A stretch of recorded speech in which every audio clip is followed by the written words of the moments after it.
Hi everybody, welcome back to the channel. My name's Mike and this is Build and Tinker, and today we're working on the John Wick Ford Mustang.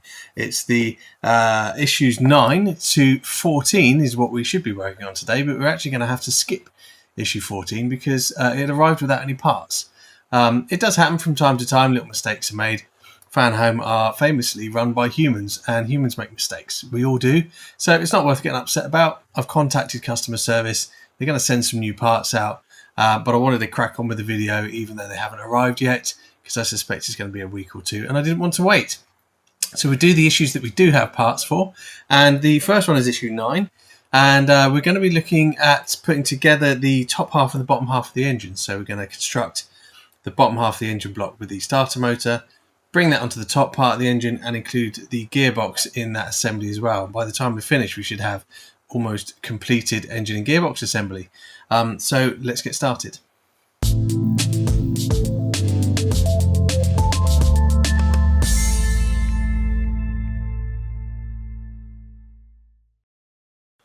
And here are the parts that we get with issue 9. We have the lower engine block, a nice big metal cast piece, the starter motor, which is plastic, and some screws. We will of course need some parts from earlier issues when we come to get the engine together, but let's get this part assembled first.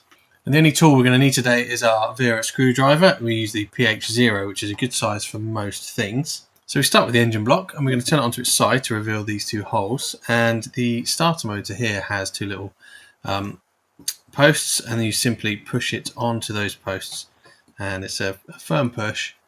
It didn't click, but it doesn't feel like it's going to come out. And then the next part is to actually start assembling it with some original pieces. Now, here is the gearbox that we've already assembled in previous issues, and it has this plate on the end here, and that's designed to engage into this aperture there. So we take the narrower edge, and that goes on first, and it literally just drops over like that, and you'll see it will hold itself in place. The next thing we need to do is take the top half of the engine. Now we need to be a bit careful with this. We've built this previously. It's got lots of hoses and things on it, and already we managed to knock one off, but we need to be careful not to knock any bits off. So that's going to sit on the engine this way round,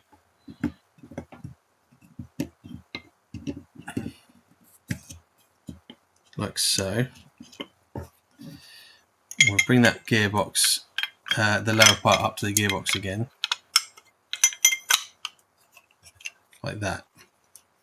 Now, holding all of that gently together, we can now take the C screw, there's two of them, and just install that through these holes.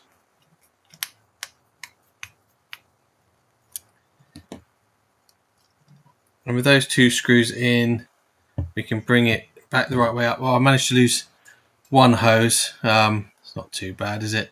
So a couple have fallen off. I probably won't bother putting them on yet because they are likely to fall off again. So it would probably make sense that we just wait until the engine's in the car and then finish reattaching the hoses. You can glue them on, but you do have to be a little bit careful.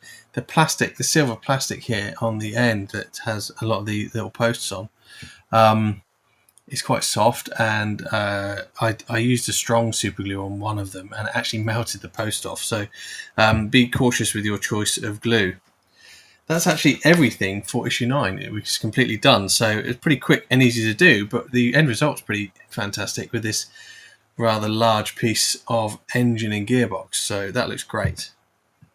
So let's move on to issue 10. Issue 10 brings us some more engine components, and we start with the oil pan, which actually is metal, it's not plastic. So again, really nicely formed piece. We also have this breather and filter to attach, and of course we have some screws to do all of that with. So let's get going. So we're going to need a D screw to attach the breather, so let's get that out of the packet first. So actually it's not a breather, it's the oil filter connector and mount. So the mount is this small silver piece here, which as you can see has a shaped part, and then we have the filter itself, and basically the filter just clips onto the mount like so, and then if we bring the pan and we turn it upside down, it's going to attach to this hole here. And what we need to do is just bring those two together, and the hole will line up with the center of the filter, mount. You may just be able to see the hole through there. And then very carefully you need to then attach that with the screw.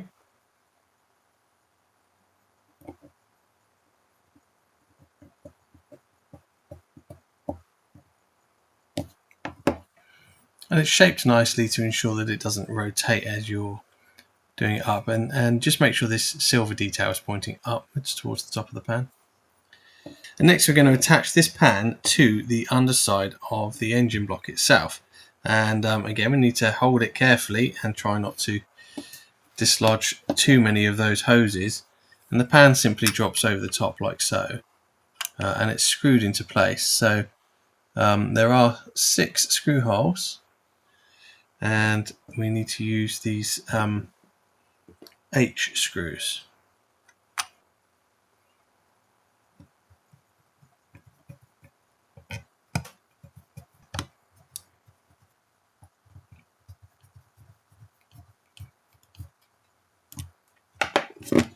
And that's all 6 of those screws installed. And then the final step is to gently turn the engine back over again. And on the, you see we have this breather here on this side, and there's a hole for one on the other side as well. It doesn't orientate in any particular way. You can just gently push it into the hole. So there we have the 2 breathers or filters. Not quite sure what do they call them? Valve cover breather. So, and that's it. That's the end of issue 10. All the parts are fitted, and we'll move on to issue 11. With issue 11, we're focusing on the front of the engine. We have the cover here that's going to go over the belts and what have you. But before that, we need to mount some other hardware. And this is the air conditioning compressor. And it comes in a few pieces. So the first stage is pretty simple. We're going to bring these 2 parts of the compressor together, and they just fit together like so. It's very simple. It's just a push, and there you have your compressor. And then there's a bracket that goes over the front. It has a couple of indentations to ensure that we line it up correctly. I don't know if you can see there's some little lugs there, and that just pushes over the top for now. We'll hold that in place and check the next instruction, which is to take the front of the compressor, the pulley, and just push that over the top. There we go. And that's pushed in quite nicely there. And we now attach all of that to this front cover. And with the cover, we're looking at the back of the cover right now. I'm going to sort of stand it up like that. And there's a little bracket here with a screw hole in it. And we need that bracket to line up with this hole. So it's just going to come together like that. That's going to be a little bit hard to hold. Maybe if we put it down, that might help. Yeah, this is going to be fun. And we take our D screw and we pop that screw through the hole here.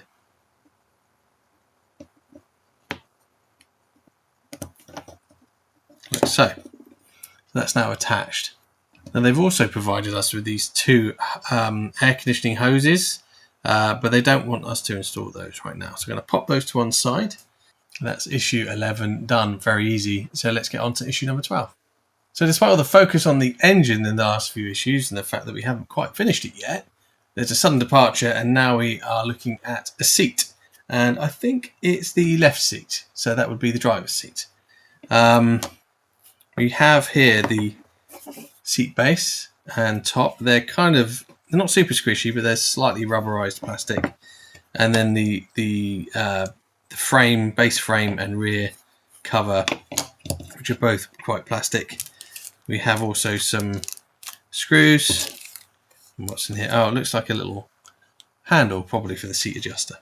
In step 1, we're going to assemble the base. So we take the bottom piece, and we want it with these holes, these grooves facing up, and they're going to fit these grooves here. And it literally is a case of pushing the 2 together, just like that.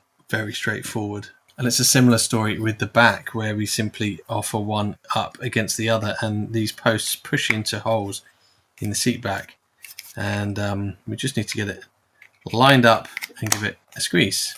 And in one of the packets, we have this little seat handle. And it goes in the side of the upper part of the seat.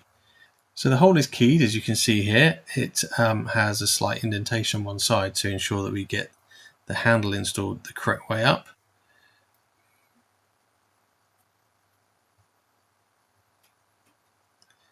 And it just pushes in like so. And that's that piece done. Now we need to bring the two together, and there are some holes in the base here and some posts in the, where are we? There we go. In the seat back, a couple of posts, and obviously we just bring the two together. So the seat won't recline, it's going to be fixed. And then from this angle you can see there are two holes for us to put some screws into. The screws are screw letter I.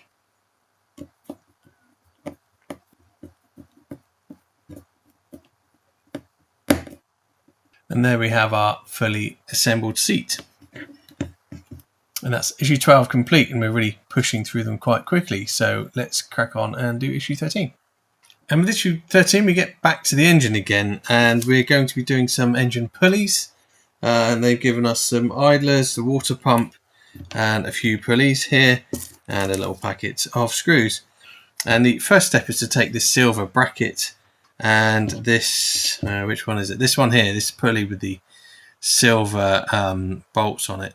And these just come together, so we just push one into the other like so, really easy. And then we're going to get the engine front cover that we had before. I'm going to attach this to it, and it goes on the opposite side. So if we look at the front, and I'm going to put it that way up, it goes on the opposite side to this one, and I'm just looking at how it's oriented. Okay, so it goes in here like so. And yeah, once you drop it in place, it sort of seems to fall into its position nicely. But we do have to screw it in from behind using the eye screws that they've given us in this packet.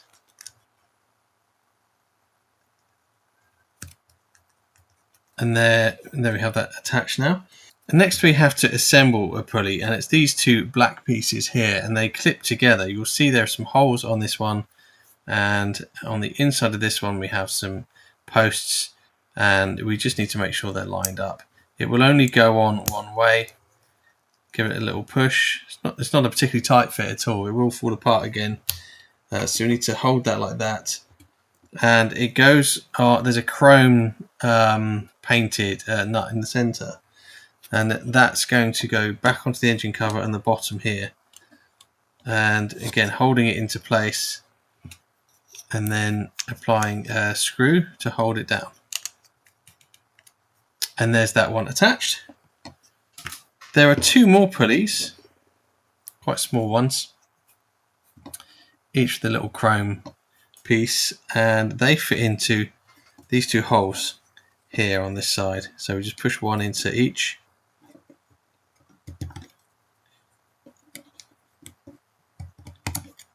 Like so. And there is one piece left over that we're not going to fit right now. It is the water pump.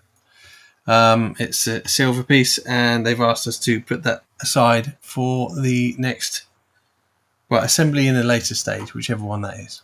So that's it. 13 is done. Now, normally I'd move on to issue 14, but as I said at the start of the video, I don't have the parts for that. But I can tell you what it would have been. So this is a magazine for issue 14, and it should have come with the alternator, a couple of idlers for the belt, sort of belt tensioners, some screws, and then the accessory belts, which, as you can see here, will fit like so. And then when that's done, we mount the whole thing to the front of the engine along with the water pump. And that will be pretty much a complete engine setup by the time that is done, minus radiators and things like that. But we're going to have to wait for that, unfortunately, and it won't be a long wait. And again, I'm not going to get upset or excited about it. It's just part of life, isn't it? Sometimes things don't go fully to plan. So I hope you enjoyed the video and found it helpful. Please remember to click that like button if you did. And if you've not subscribed, please click that subscribe button too.